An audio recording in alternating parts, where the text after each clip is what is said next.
एक गांव में रंगनाथ नामक एक फूलों का व्यापारी रहता था।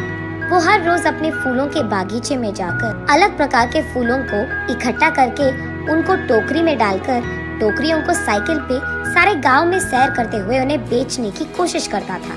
फूल है अम्मा, फूल, अलग प्रकार के फूल है, जल्दी ले लो, ताजे ताजे फूल, ऐसे उनको बेचने की कोशिश करता था।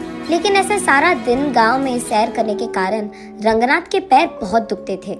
वो एक दिन अपनी पत्नी रामूलम्मा से ऐसे कहता है, हर रोज इस साइकिल पे फूल बेचने की कोशिश कर कर के मेरे पैर बहुत दुख रहे हैं। मुझे अब नहीं लगता कि मैं इन फूलों को बेच पाऊंगा।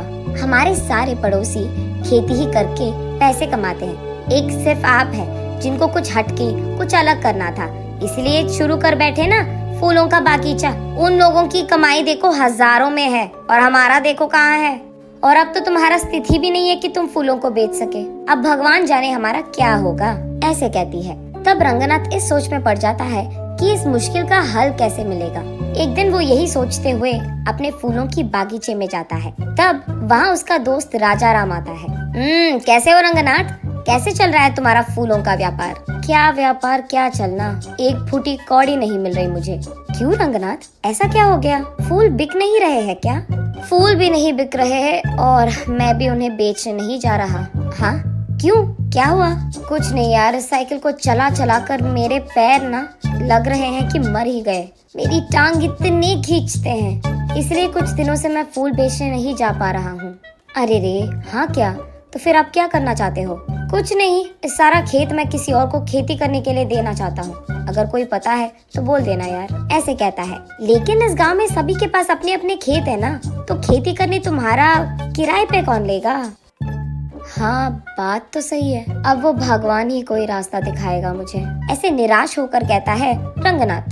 तभी राजा राम को कुछ योजना सूझती है और वो ऐसे कहता है, हाँ भगवान से याद आया मुझे, मेरे खेत में कुछ दिन पहले एक देवता की मूर्ति मिली थी। उसको मैंने अपने खेत में सड़क के बगल वाले पेड़ के नीचे लगाया है। ओह, तो फिर अब हम क्या करें?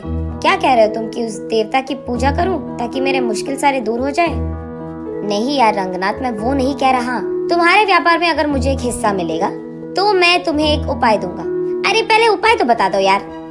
देख, अब तुम्हारे और मेरे खेत एक दूसरे के आमने सामने हैं और बीच में एक रोड भी है। अब उस रोड के बगल वाले पेड़ के नीचे ही तो मैंने उस देवता की मूर्ति को छिपाया है।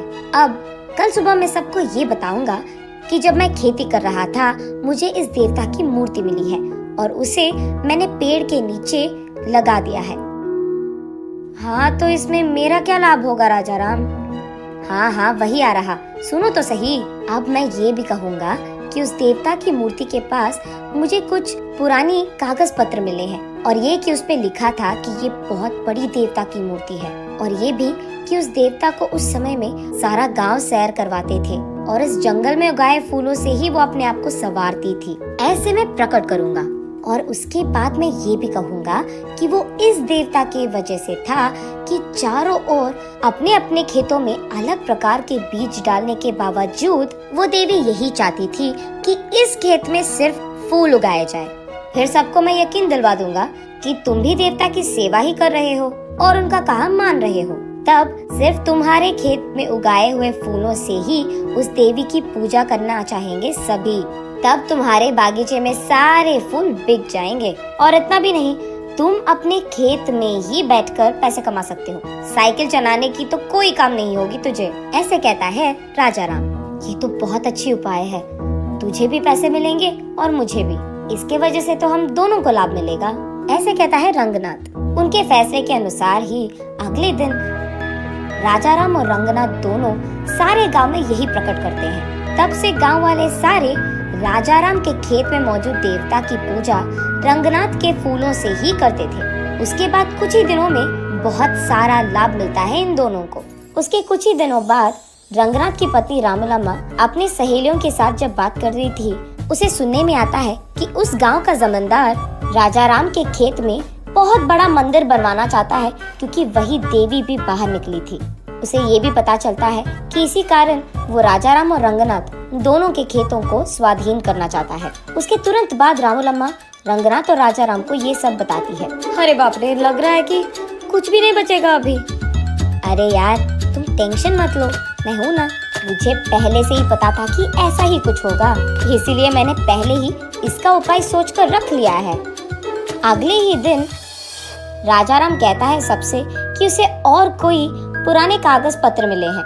तब वो सबसे कहता है कि एक पंडित के समक्ष में वो सबके सामने उस पंडित से पढ़वाएगा कि उन पत्रों में क्या लिखा है। और ये सुनने के लिए गांव वाले सारों को राजाराम के खेत के पेड़ के नीचे मौजूद रहना होगा। इसी बात का डंडोरा पिटवाता है राजाराम। गांव वाले सारे देवी के मूर्ति के पास पहुंचते हैं। तब एक पंडित राजाराम के दिए हुए पुराने कागज पत्र को पढ़ता है। उसमें ये लिखा रहता है कि उस देवता को प्रकृति बहुत अच्छा लगता था। धूप, बारिश और सर्दी से उनको बहुत प्यार था और इसी जंगल के उस खेत में उगाए हुए फूलों से उनको संवारना भी बहुत अच्छा लगता था। और इतना ही नहीं, जब परिवार के समस्याएं या नई शादीशुदा जोड़ियां उनसे उनकी आशीर्वाद लेते हैं और उस जंगल के फूलों से देवी को पूजते हैं, तब देवी का आशीर्वाद उन्हें मिलता है।